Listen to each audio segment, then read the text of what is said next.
నమస్తే welcome to A1 TV Telugu news. Kurnool జిల్లాలో రాష్ట్రంలో ఇంధన కొరత ఉందని జరుగుతున్న అసత్య ప్రచారాలను టీడీపీ జిల్లా అధ్యక్షురాలు గుడిసె ఆదికృష్ణమ్మ తీవ్రంగా ఖండించారు. ఎస్పీ మోహన్ రెడ్డి వ్యాఖ్యలు ప్రజలను భయభ్రాంతులకు గురి చేయడమే లక్ష్యంగా ఉన్నాయని ఆమె విమర్శించారు. ముఖ్యమంత్రి చంద్రబాబు నాయకత్వంలో రాష్ట్రంలో ఎక్కడా పెట్రోల్, డీజిల్ కొరత లేదని స్పష్టం చేశారు.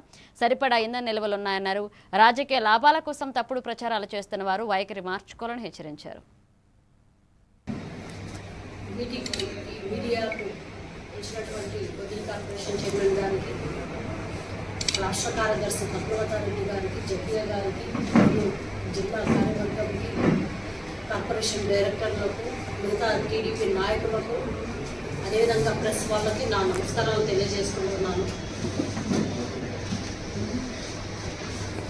గత 2-3 రోజులుగా రాష్ట్రంలో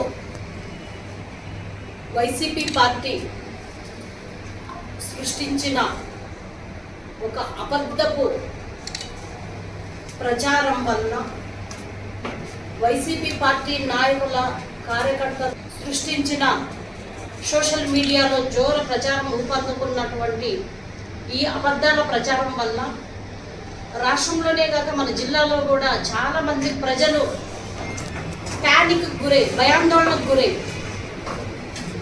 నిజమేమో ఇప్పుడు మేము ఎక్స్ట్రా ఇంకొక 10 లీటర్లు డబ్బాలో కానీ మిగతా దాంట్లో కానీ పట్టించుకోకపోతే అయిపోతుందేమో అని భయపడి చాలామంది ప్రజలు ఆ పెట్రోల్ బంకుల్లోన క్యూ లైన్లో నిలబడి ఒక 2-3 పెట్రోల్ బంకుల్లోన మొత్తం వేయించుకోవడం వల్ల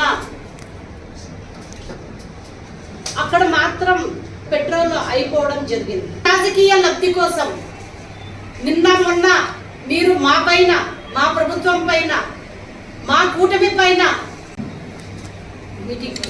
మీడియాకు